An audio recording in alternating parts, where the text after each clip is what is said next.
we're gonna go ahead and get started. So hi, and welcome to the breakout session. Let's hear from youth, engaging youth voices in San Diego County. My name is Sandhya Muthuramalingam, and I'm a youth who's been interning with the County of San Diego to help put together this event while also working on the framework for the youth sector. But I'm also a student at San Diego State University, and I'm majoring in public health. Today, I'm gonna be co-presenting with Erica Peralta.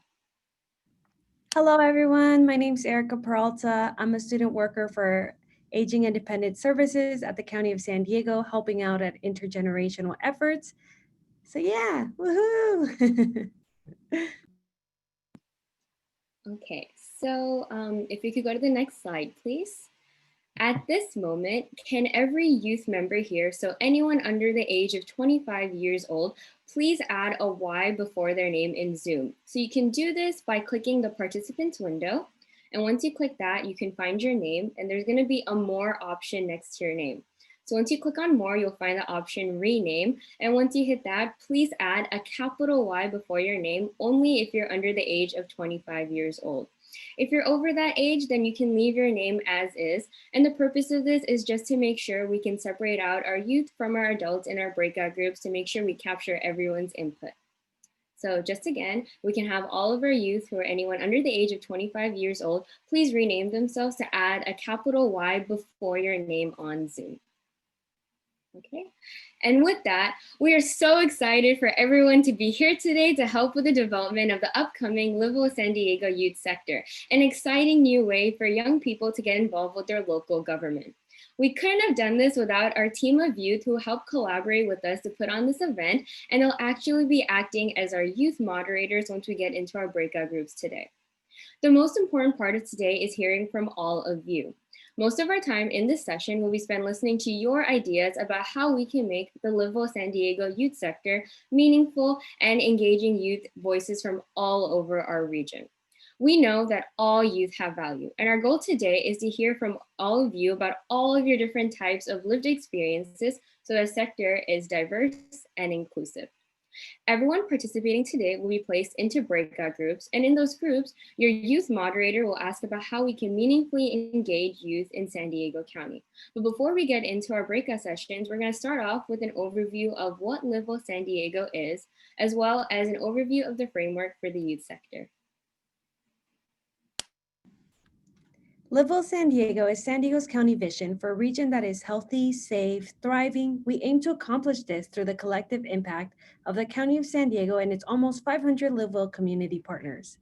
Live Well San Diego is currently composed of 4 sectors, which are school and education, business and media, cities and government, and community and faith-based. Then at the beginning of the COVID-19 pandemic, we saw the opportunity to expand the work we're doing with the youth in the region. That youth-focused work sparked the idea of a new sector under Live Well San Diego. That's why you're here, yay! To help us build that sector, which we will launch in 2021. Next slide. Do you guys know what % of the population youth makes San Diego's county? Well, it's 15%, which shows that the young people are quite a large and diverse group of people. Here at the county, we want to make sure that we hear from that large demographic, and that's why you're here.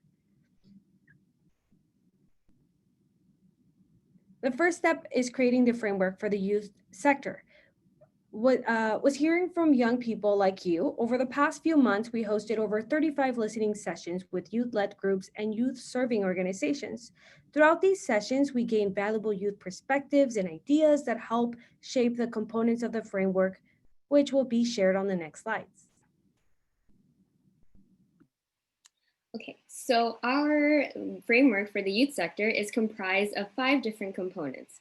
The first component is that there's going to be a leadership structure. So we're going to be having 2 youth advisors that will be part-time employees for the County of San Diego. But we're also going to be having a youth leadership team that will represent our diverse population. So some factors that we want to make sure we include in our team includes ethnicity, age, sexual orientation, gender, the different regions and neighborhoods of San Diego County, lived experiences, and age. The second component is youth training and professional development. The leadership team will be going through training to better equip them to be leaders for their community. Some sample training topics include implicit bias, how the County of San Diego is structured, as well as professional development. But it's also important to note that all of our adults who will be working with our youth will also be going through training to make sure we have a very successful youth-adult partnership.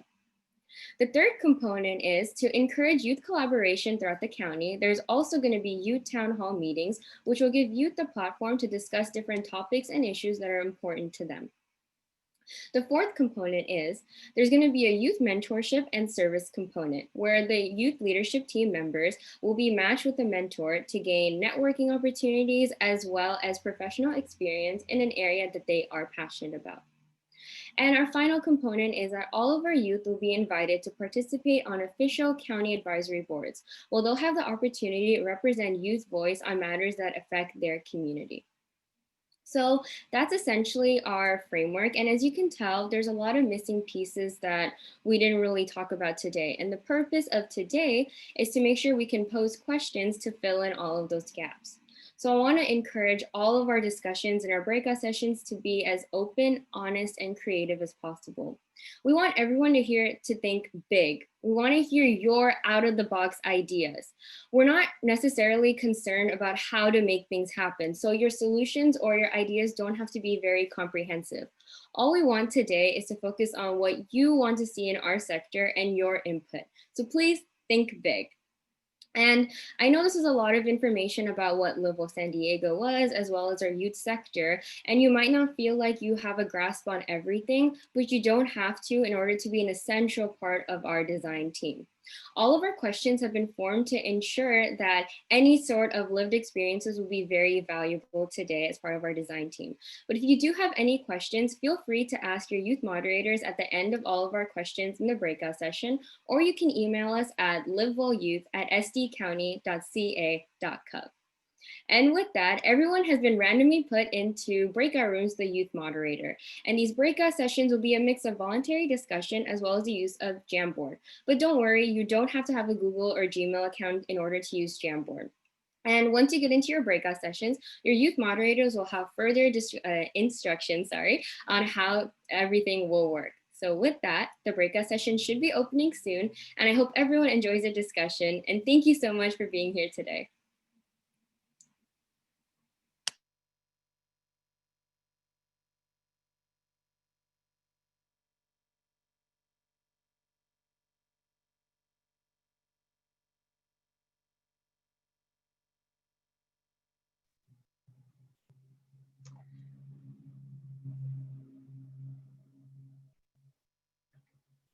So all of the youth are going to be heading off to their breakout sessions right now, and all of us adults are going to be staying in this main group. So we'll just give the breakout rooms a few more minutes to form.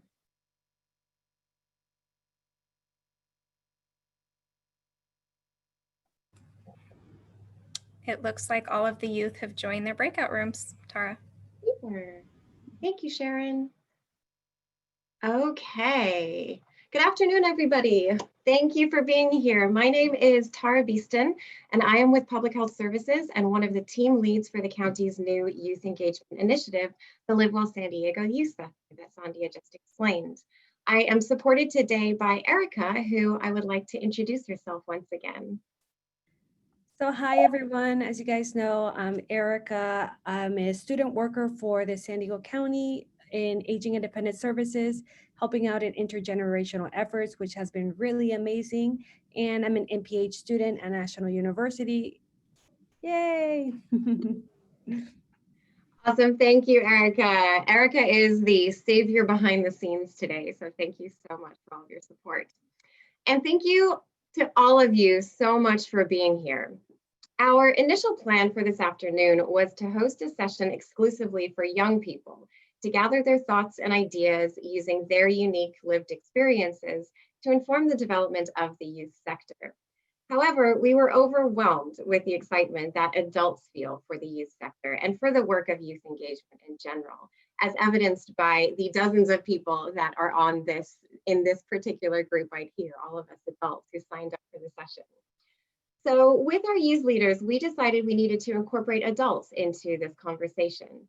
So that's why we divided up into separate groups today, to allow us to hear from the huge wealth of youth engagement experience from our professional community partners, while allowing the youth to brainstorm among themselves.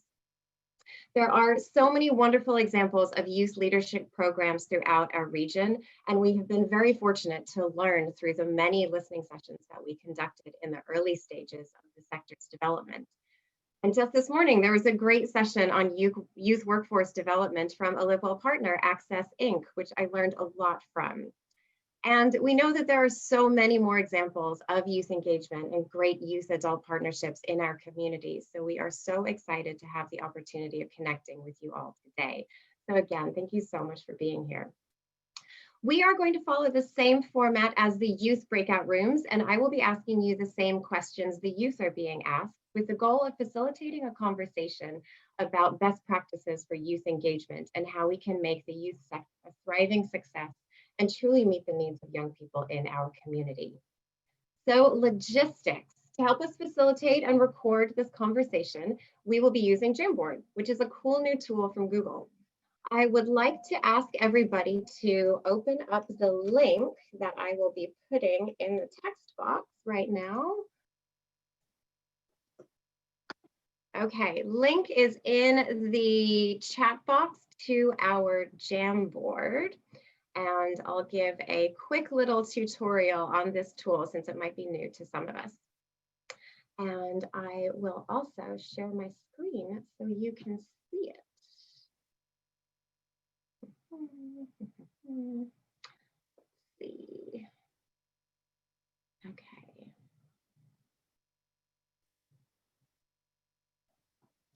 Okay, can anybody give me a thumbs up that you can see the Jamboard on my screen? Thanks, Candace. Okay, so little tutorial here. If you look at the bar on the left-hand side of your screen, you will see the sticky note feature right here. And this is what we will mainly be using today, in addition to having conversations verbally. But if you feel so inspired, you can also use the text tool, you can use the image tool. I will be reading out the questions and giving you all a few moments to share your thoughts on the sticky notes, and then we'll talk and have a conversation. And please note you are able to go back to your sticky notes and edit them afterwards if you want to clarify.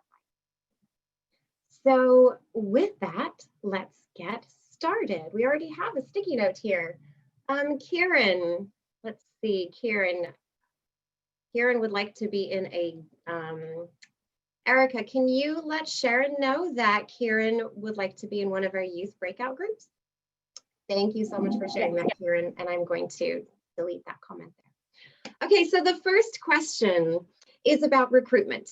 So we want to ensure that the members of the youth sector are diverse and representative of all of our youth in San Diego, inclusive of all races, ethnicities, genders, sexual orientations, geographic region, and experience with various systems like juvenile justice and our foster care system. So what ideas, thoughts, experiences, strategies do you have that you have used that can help us ensure that we recruit a diverse range of youth to our youth sector? And if you would prefer to speak verbally, please do that too. Or if you would like to use the sticky note tool to share in our Jamboard, that's great as well. This is a great tool. I always learn a lot at these advances. Yeah, Jamboard is a wonderful tool that a lot of us have just discovered that really help facilitate conversations now and also document them. Recruit via youth identity-based clubs at the schools across the county. LGBT Resource Center, GSA Club, Black Student Union. Yes. Whoops. Thanks for the flower. Yes, that's great to go through the existing schools, existing clubs in schools. Pull participants from multiple school districts and advertise opportunity across all after-school activities, sports clubs. Would the person who wrote that like to elaborate a bit more on how we can advertise? How do we connect with these various different clubs?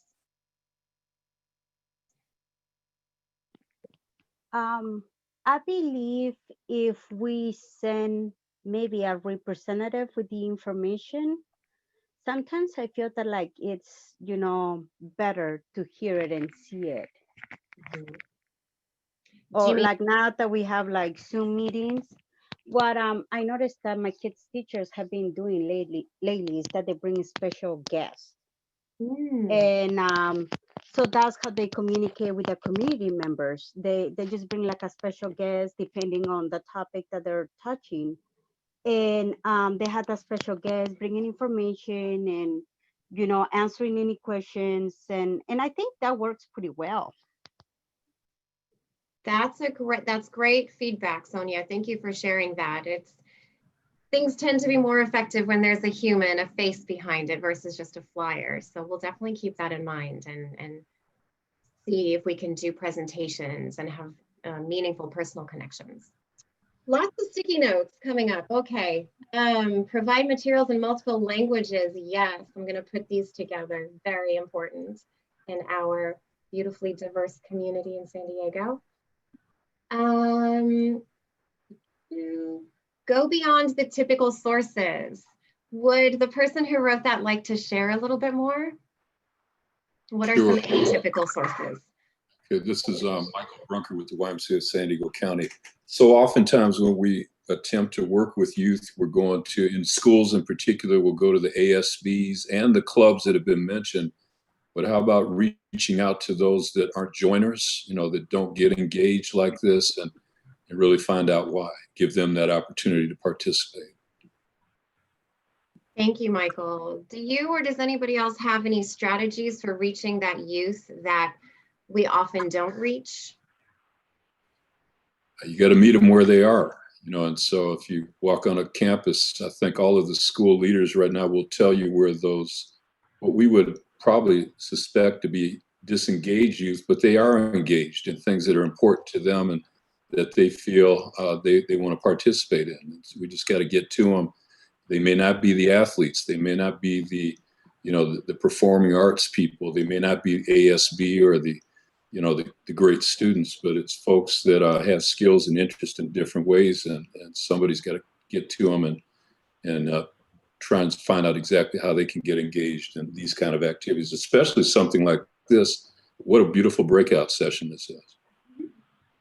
Thank you, Michael. Thank you for sharing that and the importance of not just relying on our traditional outreach strategies. And that is something that we are being very mindful of. We want to reach all youth because just as you mentioned, so many youth are leaders and maybe not in that traditional sense, or maybe not necessarily in a growth-oriented positive way, but they're leaders all the same and they have important experiences and voices that need to be heard. So we want to ensure that we are finding them and connecting with them as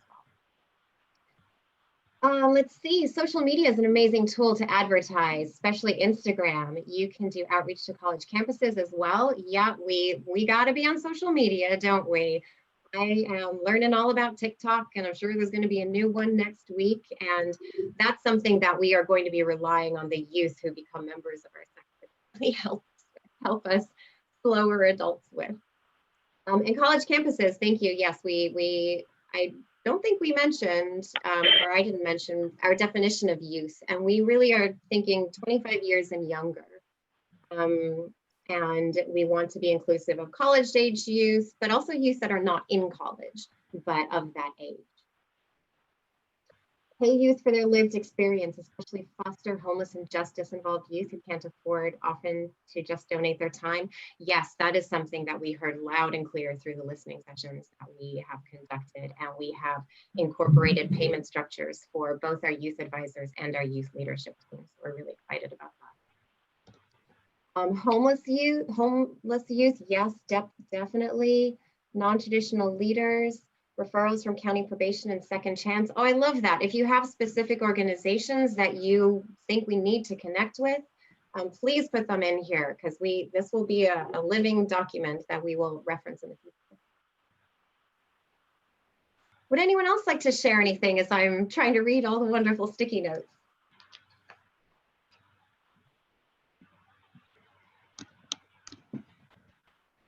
Somebody asked, are the questions worded the same? No, they're not. I did change the wording a little bit from the questions that we're asking the youth. General advertisement to all students, not just those involved in clubs, related to the non-traditional strategies and venues. Underserved families, providing them with resources, building trust, then we can invite their youth who are often left out. That's a great idea, reaching out to families and encouraging them to talk to their children about it, perhaps. Great idea, thank you. Post-COVID, drawing kids with free food. That was another thing that we heard loud and clear. There needs to be payment and there needs to be food. So we're definitely keeping that in mind. Promises to kids, thank you.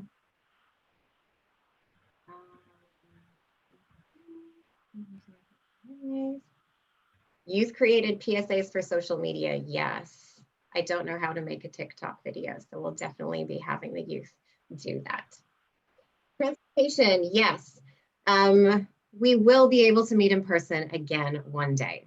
We're all very much looking forward to that. And that was another thing that we heard, that we need to make sure that youth can attend meetings. So we have incorporated transportation costs into the reimbursement and payment structure.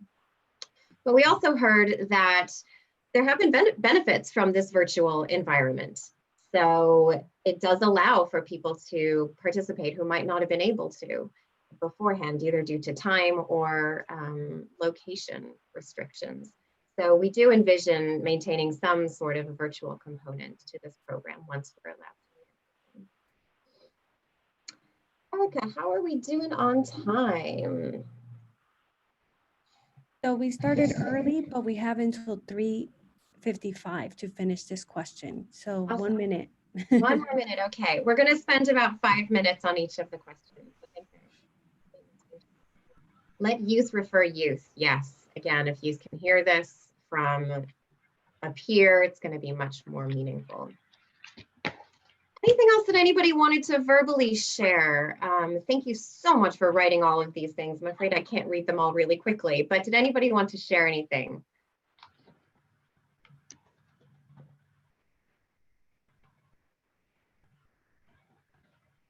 Tailoring the messaging and the content to youth, yep.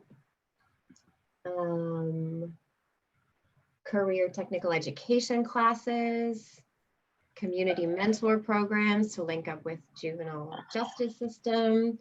These are all wonderful suggestions. Thank you.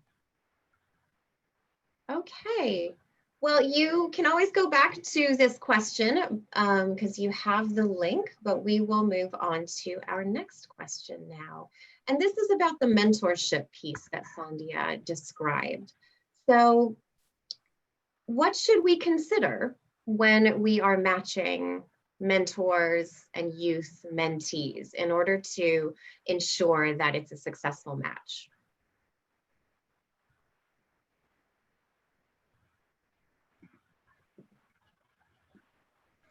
I'm sure some of you run mentorship programs or have in the past, or whether informally or formally. If you have any experiences from mentorship that you can share. Well, I believe personality has a lot to do with how we mentor youth. I believe that it's one of the most important keys for a successful, achievement. So trying to get a sense of personality characteristics, interests, perhaps, background, perhaps, and try and match on those levels. I definitely agree. Thank you, Sonia. Creating a list of values for mentors and mentees to prioritize. That's great. Would the person who wrote that one like to elaborate a bit more, specific values? Because values can get a little tricky too, can be very personal. So what kind of values are you thinking? I wasn't really thinking of anything specific, but I think a way to gauge like whether they would be a good match would be like, what is important to them right now? And with youth, I think that's really prominent. Like they'll tell you what's valuable to them right now. And then we can match, like you can match them with mentors that are interested in those same things or that value similar things. Like I know a lot of my students value, some are very focused on mental health right now, and some are very focused on like whatever change they want to see or whoever they want to help, groups that they want to help. Danny, that is a great example of a question that we can ask. What is important to you right now? I love that. Thank you for sharing that. Soar beyond the typical one-on-one mentor-mentee model. I see SOAR is capitalized. Does that stand for anything? SOAR is an acronym, stands for Strengths, Opportunities, Aspirations, and Results. And so using the strengths of both on both sides, make sure that there's a match there, look for the opportunities both to take advantage of those assets, be asset-based versus deficit-based, be aspirational in the relationship and everything that flows out of that mentor-mentee relationship, but have some results at the end of the exercise. What are each trying to accomplish? So I also put on there, be real clear in terms of what is the mentor and the mentee looking to get out of this exercise to make it work and last for a long time. Mm-hmm. Michael, thank you. And that really relates back to what we heard this morning in the keynote presentation about being asset-based. Thank you. Michael, can I ask you to just go back into your sticky and write down what SOAR stands for? I can, thank you. Thanks, Michael. Someone with a similar background to the youth, whether it be the neighborhoods they grew up in, their hobbies, their educational interests, their family values. Yeah, so those could be questions that we ask. What neighborhood are you from? What neighborhood do you live in? Because that's important to many of us. 1 minute. So Oh, goodness. 1 minute. That went quickly. Tara, I have one. Yes, Lisa.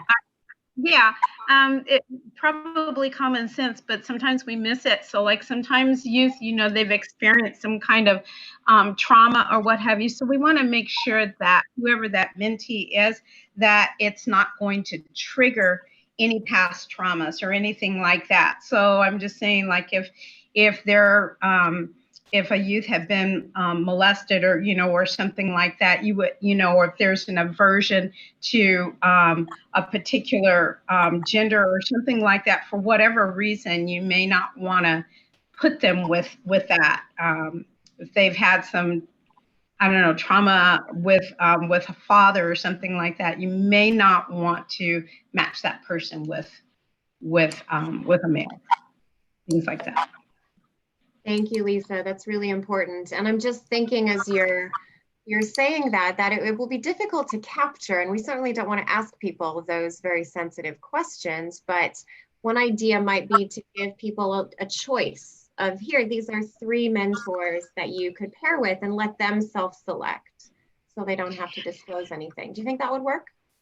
I think so, but I think also as we are working with youth, I think sometimes we have an opportunity to get to know some of their barriers, some of the programs that young people are in.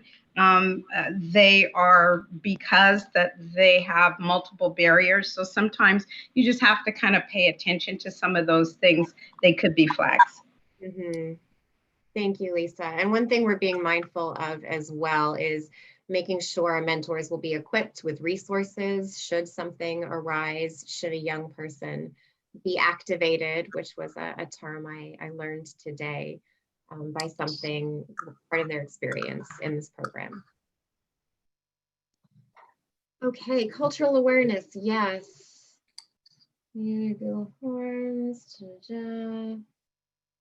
These are all great examples here. Thank you for sharing these. Just in the interest of time, we will move on to a similar question, still about the mentorship piece of the youth sector.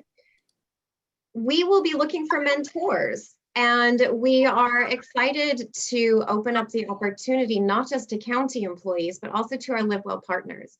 should a youth be interested in a particular area or topic that the county doesn't address, we have 500 Live Well partners that we can call upon and see if we could match there.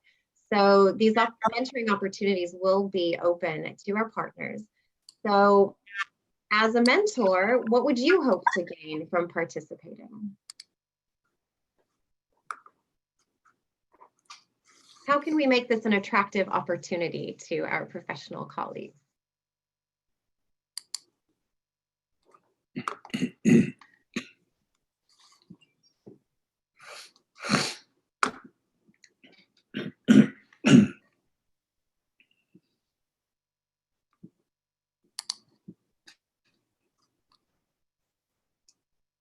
Has anybody been a mentor before? Perhaps they can share some of the benefits that they got out of that experience.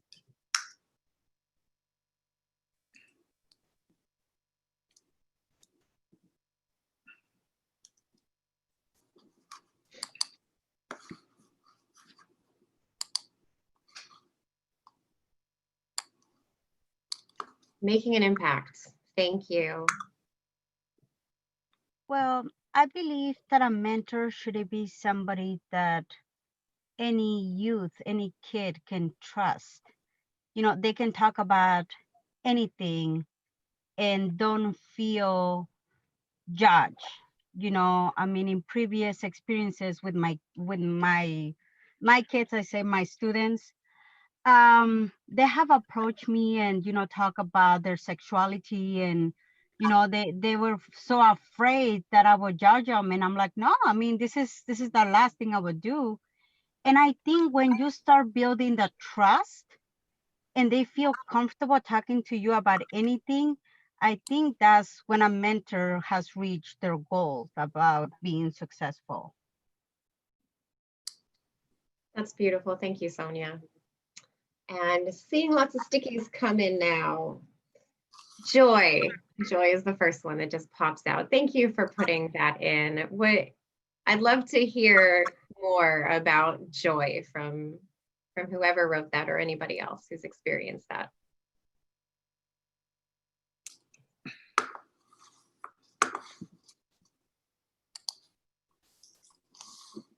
Well, I guess it's pretty self-explanatory then.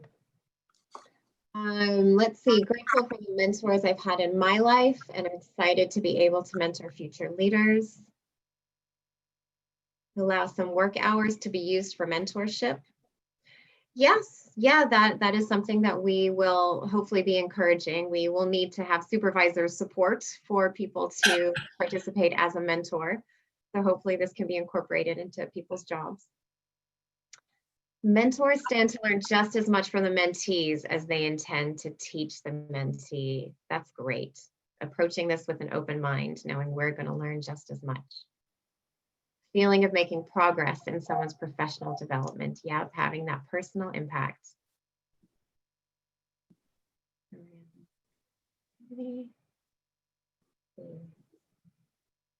You learn so much when you mentor, which helps you when working with other youth. Learn from the mentees about how to bridge the age gap. Great opportunity for dual learning. This is a theme that's coming up, isn't it? That we can learn just as much from our young people as we hope they learn from us. And again, goes back to having that positive impact. Looking for youth interested in drug prevention and mental health promotion, or for youth looking for guidance regarding a public health major in college. Yes, if you are working in a specific program and you might have a project or project where you need young people or their input, definitely reach out to us and we can see if we could match you with one of our youth. Okay, I think it's time to move on to the next question. Thank you for that. So this next question is about preparing both our youth, but also our adults, our mentors, to be as fully prepared as possible to get as much out of this experience as they can. So what sorts of trainings, professional development opportunities are important for us to for the youth to go through in order to have that most meaningful experience? What topics, what kinds of trainings?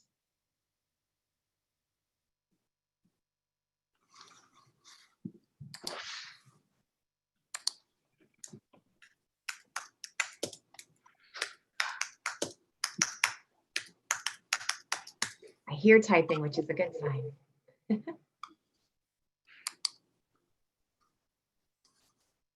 Child abuse prevention, yep. Implicit bias training, very important. As you saw from Sandia's presentation, we will be bringing on 2 youth advisors and 15 members for our youth leadership team. So that's 17 young people who will be charged with representing the youth of San Diego. So it will be very important for them to learn about other youth in the county and what are their needs, and learn how to represent people who might not be like them, may not look or feel or talk like them. So implicit bias training will be a very important part of the training that they go through. Media training, yes. And that will likely be a 2-way street where they're training us on social media. Communication, promotion of ideas, intimate partner violence, restorative justice, yes, love it. Mental health first aid, yes. Trauma-informed care, yes, absolutely. And that is something that we heard from youth as well when we asked them this question in our listening sessions. They understand the importance of us being trauma-informed. So there will definitely be dual training for both our youth and the adults who participate. Cultural relevancy, yes. Communication trainings provided by NCRC, National Conflict Resolution Center, if I'm not mistaken. Love it, love the suggestion. Yes, if you also have suggestions for organizations who can do some of these particular trainings, please share those, because we haven't built this piece of the youth sector yet. So we would love to have suggestions for organizations who can conduct some of these trainings. Leadership, vulnerability, important part of leadership, respect and compassion. Love it, thank you. 60-second speeches on random silly topics. We did these often in college, and it was a great way to practice public speaking among youth and mentors. The line of privilege activity is also a good one. Ooh, whoever wrote this one, would you mind sharing a little bit more about the line of privilege activity? Hi, yeah, that was me. The line of privilege activity is something that we would do at all new student orientations, and the facilitator would basically say a bunch of random questions, starting with silly ones like, do you hang your toilet paper forward or backwards? And then towards the end, we would go into more serious things like, have you ever like not had hot water at your house, not had enough food, and so on, just so students can relate to each other without the pressure of speaking. They would just step forward across a line, and that's why it's called line of privilege. Thank you for sharing that, Angelina. If you have a resource that you can share for how to lead that activity or examples of some of those questions, please share that as well. Lots of love for the leadership, vulnerability, respect, and compassion, Sticky.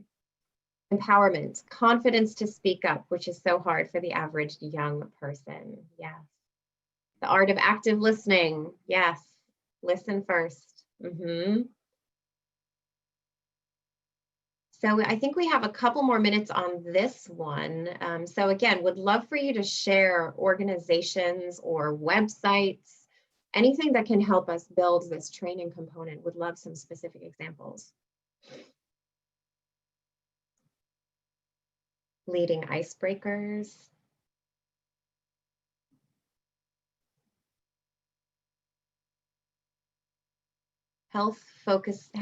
Focusing on students' well-being on different aspects, such as financial, culturally, emotionally, spiritually.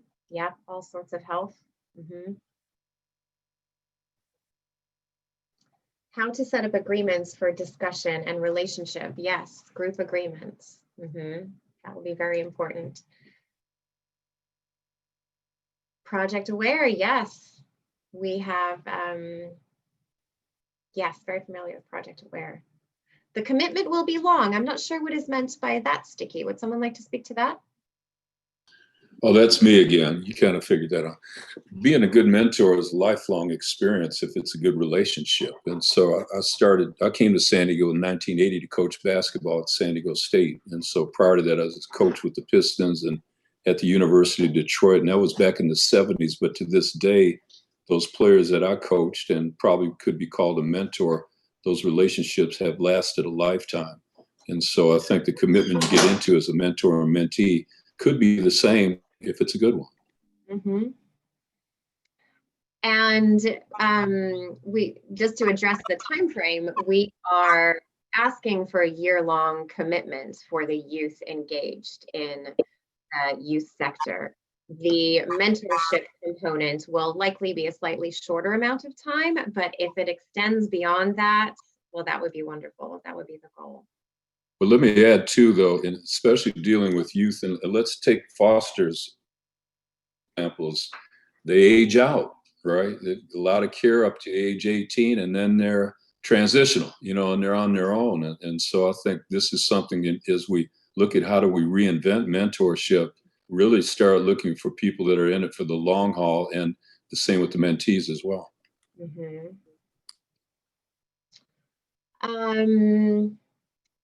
Michael or Erica, can I ask you to go back to one of those previous slides that was about mentorship and add a sticky there about that, assuring that we ask for or find mentors who are interested in a long haul relationship here.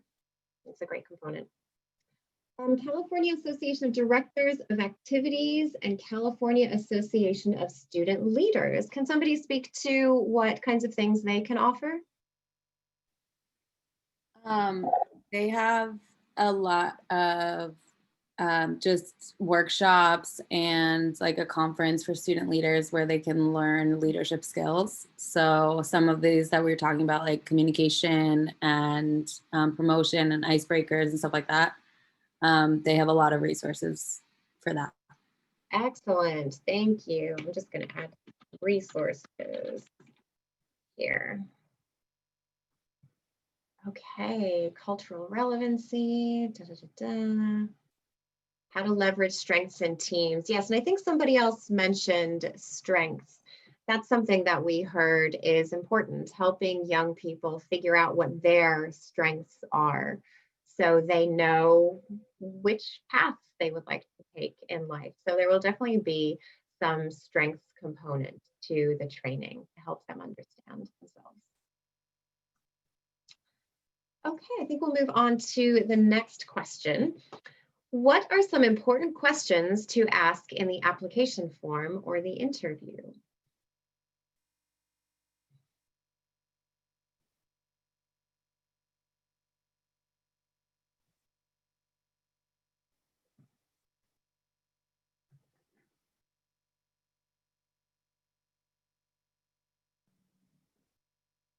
I am going to add a sticky note of the question that Danny, I believe it was you, said, what is important to you right now?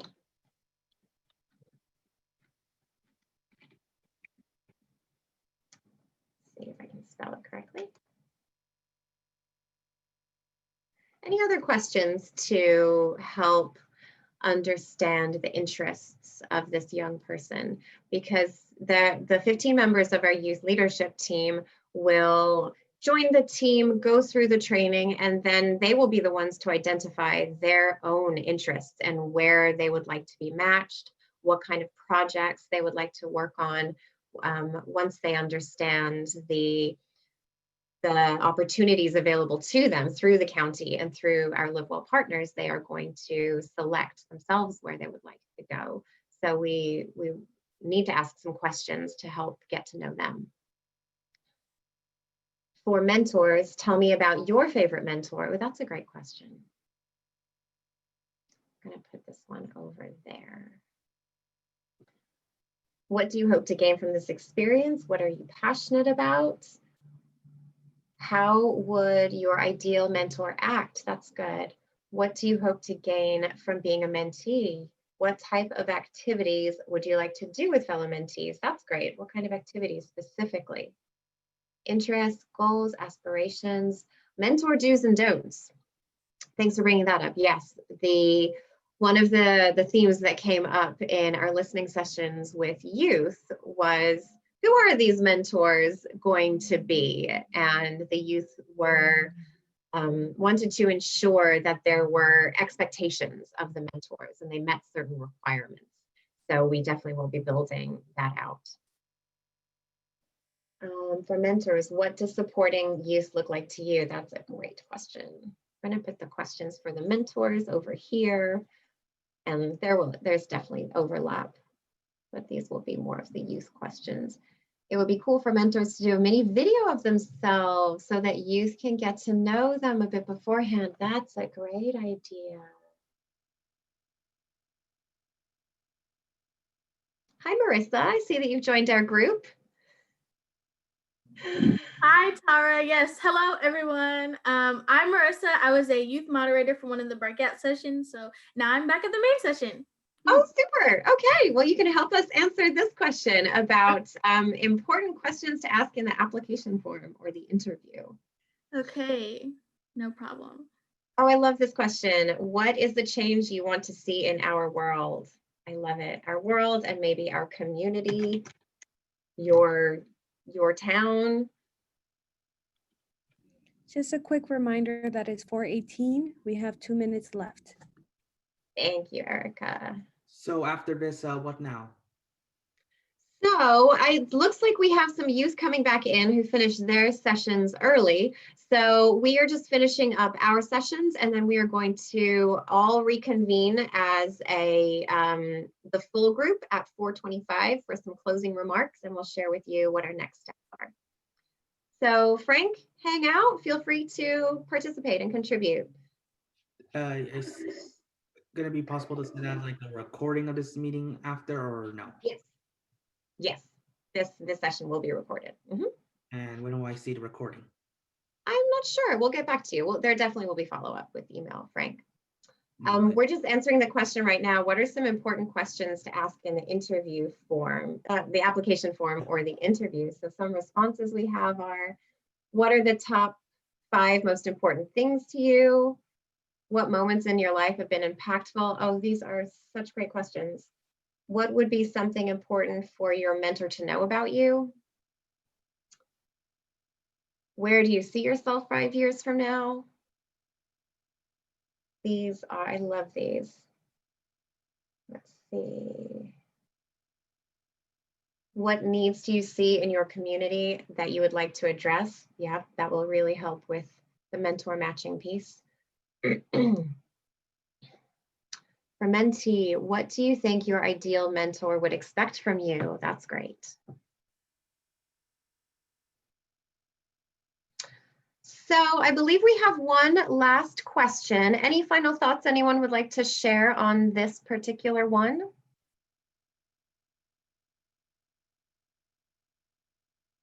Okay, go to the next question then. I do. Oh yeah, Ronald, please. Yeah. So one of the things is brief interventions. Like the shorter the intervention of anything in a mentoring relationship, it seems like it's the more likely to stick, rather than this long training sessions about all of the things. It's like hear their story and just offer a brief little I guess a reframe and redirect and let it go has been the most promising practice I've had working with youth, or anyone for that matter. Right. Thank you, Ronald. Would you mind putting that in a sticky? I want to make sure we capture that. Or Erica, perhaps you can summarize that. Yes. Okay, so we have 4 minutes left before we reconvene as the full group. So our last question is, we want to ensure that the youth in the sector are meaningfully engaged, that they feel valued and they feel that they are an important work of the County of San Diego. How do we ensure that this happens? How do we ensure this meaningful engagement? Oh, I think that sticky might have been for a different question. Tara, I'm going to unmute myself to answer this question because I don't think I have the Jamboard link. But oh, go ahead, Marissa. Yeah. But I think one way to do that is just validating each other's feelings, and I think that goes for both youth and the adults working together, so that they both feel that they're being heard from each other. I got that on a sticky, validating each other's feelings, and it's a two-way street. Yes, thanks, Marissa. The Jamboard link is on the chat right now. Thanks, Erica. Create a youth-focused newsletter. Send them job openings, internship opportunities, live well news. Keep them in the loop. Yes. That was something that we also heard through our listening sessions, that it can't just be a one-time sort of thing. You need to follow up with youth. And if you ask for their input into something, then let them know how that input changed things or affected things. So I love this idea for communication. Closing the loop, keep them in the loop. Include youth in any decision-making process. Yes, at the crux and the heart of the youth sector is that this is youth-led, and youth will be working with adults to make those decisions. Maintaining an open mind, open to new ideas. Make sure youth are heard when they voice concerns. Yes, allow creative freedom. Give them opportunities to receive public praise and validation. Make sure there is a report back mechanism that enables you. Oh, yeah, that's perfect summary. Thank you. Go beyond the County of San Diego. Elevate this model as a best practice with all the Live Well San Diego partners. Nonprofits could add youth to their boards and decision committees. Thank you for that note. Yes, that is something that we hope happens. We're at the very beginning stages of this youth sector. We are committed to making it a success, and we're really happy and excited to share any best practices that we have implemented with our partners so they can do the same thing. Would anyone else like to share one of their stickies and provide a bit more information?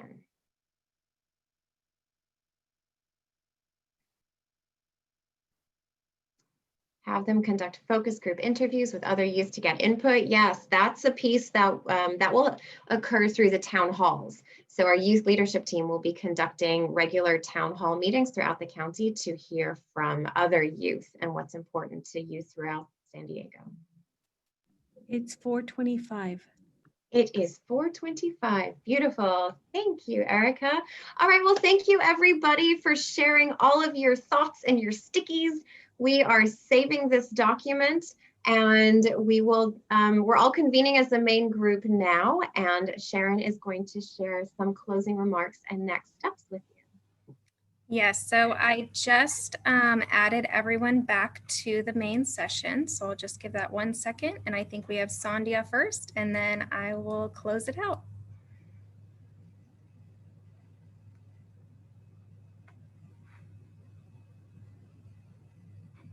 But okay, it looks like no one else is coming back in. So I just want to say I hope everyone really enjoyed our session as much as we did today. I know in my breakout group, we had a wonderful conversation, and I'm sure everyone else did as well. So thank you so much for your valuable input today as part of our design team. And now I'm going to pass it over to Sharon, who's going to talk about how to stay informed and involved with the youth sector going forward. Thank you so much. Hi, everyone. I'm Sharon Hughes, and I'm a part of a group of colleagues and county leadership from around the county who have been working together with young people to develop the framework that Sandhya presented earlier. And on behalf of that team, I want to give another thank you to everyone that joined us today, sharing your personal experiences and expertise, either as a youth or someone working with youth, will continue to be the building blocks for how the Live Well San Diego youth sector is developed in a meaningful and impactful way. I also want to give a huge thank you to Sandhya, Erica, and all of our youth moderators and support staff for organizing this entire session. They've been working for many weeks to put this session together, and from what I heard in the breakout sessions, the discussions were really engaging and meaningful, just like Sandhya said.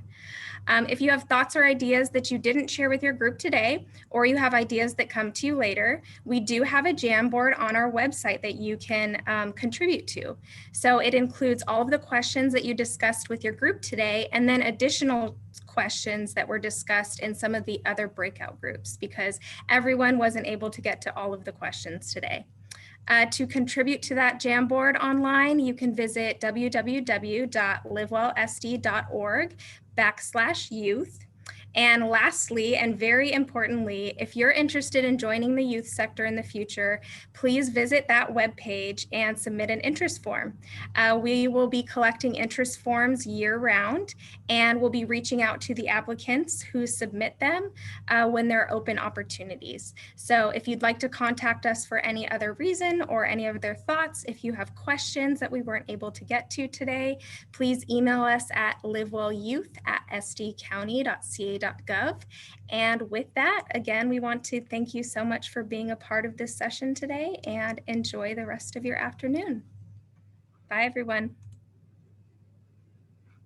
Bye. Thank you all. Bye.